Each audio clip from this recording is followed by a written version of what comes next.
March 16, 1926, Robert Hutchings Goddard launches the first liquid propellant rocket. A fuel mixture of oxygen and gasoline lifted the rocket 41 feet in 2.5 seconds. Though it may have appeared to be a modest flight, it was in fact a momentous event. That launch heralded the birth of modern rocketry. Few inventions in history have served two more diverse purposes than rockets have. Man developed rockets for both exploration and extermination.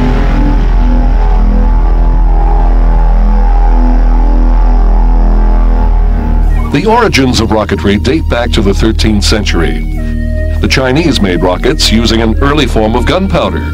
Launched during battle, the arrows of flying fire were more effective at scaring enemies than killing them.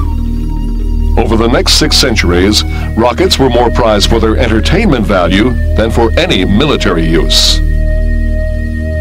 But one man saw the potential of the child's toy. Russian scientist Konstantin Tsiolkovsky theorized about spaceflight in the late 1800s. He envisioned multi-stage rockets, which utilized liquid propellant for the greatest efficiency to break from Earth's gravity and visit other celestial bodies in the solar system. His concepts were visionary, but he never launched a liquid-propelled rocket. He left that milestone to Robert Goddard. Turning theories about rocketry into reality proved extremely difficult. Getting the rocket off the ground would take another quarter century. Early in life, Robert Goddard experimented with combustibles. The science fiction tales of Jules Verne inspired the young Goddard to dream of spaceflight. By 1914, he had received 2 U.S. patents, one for a liquid fuel rocket and the other for a multi-stage rocket. After his historic launch of the first liquid-propelled rocket in 1926, Goddard continued to perfect his design. His rockets grew larger and more sophisticated. Gyroscopes were added for stability, and the first instrument payload was incorporated to record temperature and pressure. Testing rockets was, at times, a hazardous business. Several fires, started by stray rockets, prompted Goddard to look for a more appropriate launch area, a site with plenty of open space and few neighbors. Funded by philanthropist Daniel Guggenheim, Goddard moved to a test facility near Roswell, New Mexico. Goddard's rockets soon flew higher and faster than anything the world had ever known. Eventually, Goddard received more than 200 rocketry patents. But in the years before World War II, the U.S. government could not foresee the potential in Goddard's work. Overseas, however, the German military showed a great deal of interest. The German army realized that rockets didn't fall under the strict guidelines of the Versailles Treaty, which restricted the number of aircraft and artillery pieces Germany could build after World War I. It was a loophole the German army was eager to exploit. When Hitler came to power in 1933, the army set up a group of scientists to develop the rocket for use as a weapon. Led by a brilliant young scientist named Wernher von Braun, German rocket scientists labored to perfect their creation over the next decade. In September of 1939, Hitler invaded Poland, sparking World War II. Having dismissed the authority of the Versailles Treaty years earlier, Hitler had built up an army of men, machines, and munitions.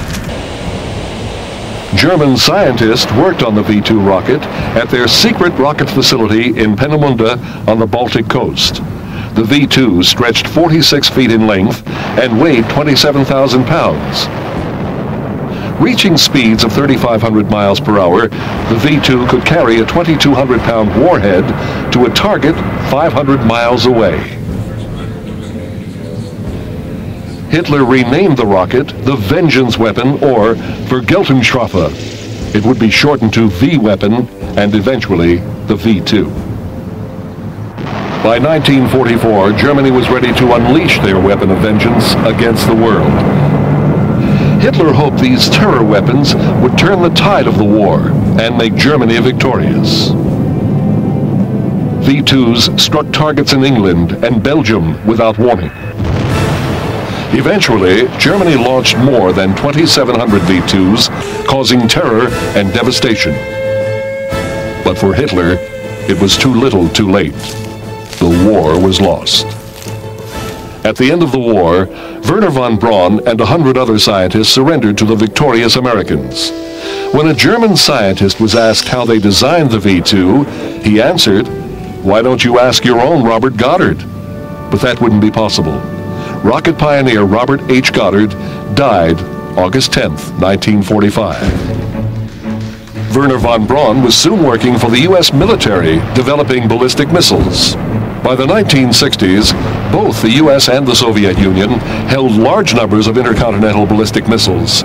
Tipped with nuclear warheads, these deadly weapons were capable of devastating targets thousands of miles away.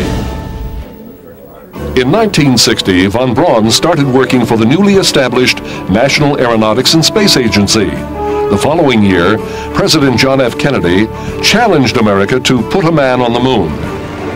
We choose to go to the moon in this decade and do the other things, not because they are easy, but because they are hard. July 17, 1969.